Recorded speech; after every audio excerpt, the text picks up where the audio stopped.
Let's have a little look at playing in different positions on the harmonica. And I don't mean sort of, lying on your back or standing on your head or anything like that. You've probably heard the phrase cross-harp and straight-harp. So that's a starting point. There are 12 positions, but first, second and third are really most commonly used. So maybe I'll give you a flavour. Here's a first position flavour.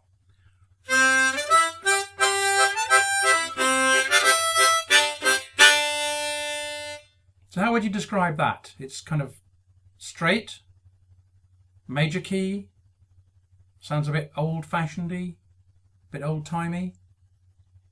So getting somewhere, and I'm playing in the key of C on the C harmonica. Lots of chords available, not much bending needed. And now if I play the same tune in second position, I'll start on the note of G, because now I'm going to play in the key of G. So changing position changes the key. It's one thing to know.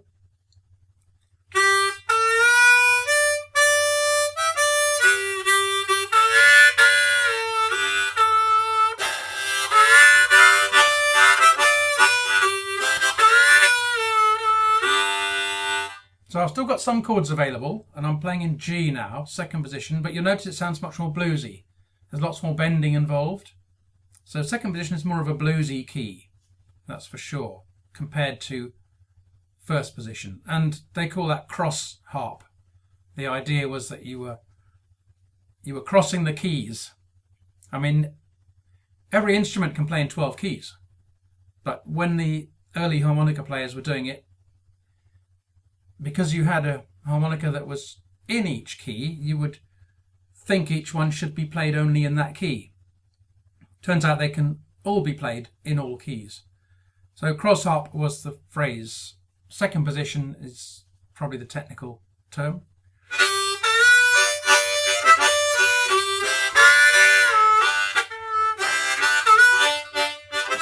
So it's more bluesy, second position.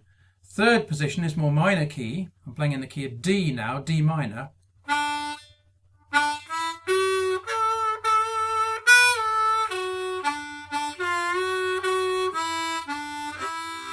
And the chords aren't there, because the chords are fixed.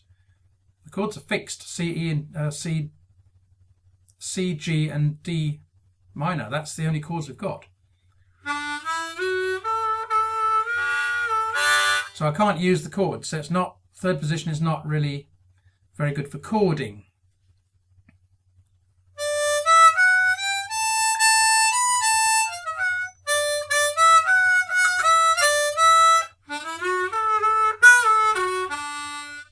So it doesn't really, the tune doesn't really fit very well in that. I was having to use some overblows which squeak on this harmonica.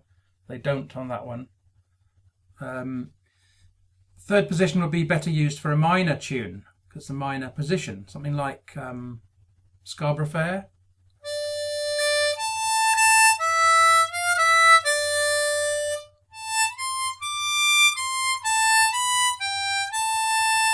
Or Summertime.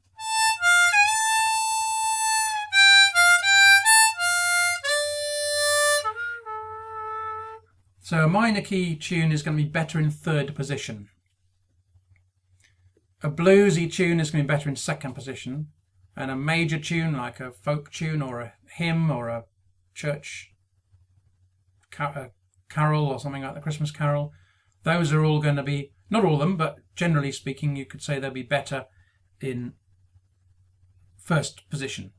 So does that give you a little bit of an idea of the positions? There's a lot to it, but that gives you some idea.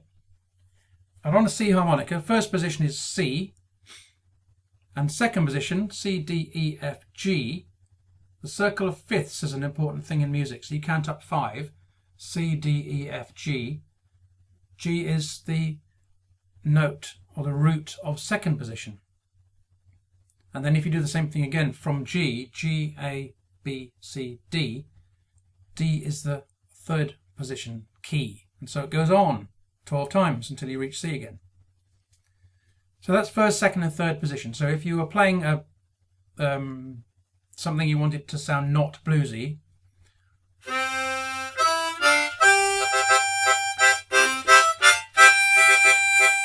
when the Saints. If you wanted to sound not bluesy, you could play it in first position. If you wanted to sound more bluesy, you would choose second position.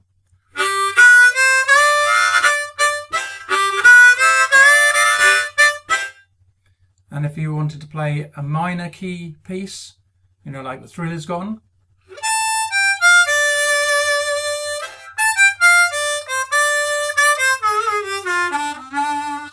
that would fit nicely in third position.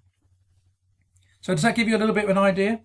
You also, like I said, they change key. So if you were playing with a band and they said, let's do Thrill Is Gone in D minor, you'd take your C harmonica and play in third position, and you're in the key of D. If they said, let's do When the Saints in G, you're in second position. If they said, let's do When the Saints in C, you're in first position. So it changes position. The position changes the key, and it changes the feel of it, and the mood of it, and the suitability of it. You'd have a struggle to play a minor key in first position.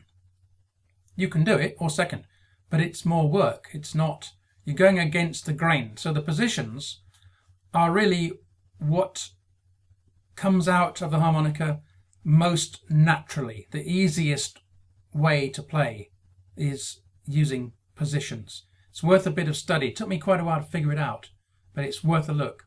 In blues, 99% of all recorded blues is in second position. So that's the one we've focused on this course, and that's the one you should concentrate on initially. And then after a while you come back to it and you go, well, let's have a look at third position. Oh, it's really easy. Ah, that's cool. And then first position. Oh, that's different. I like that.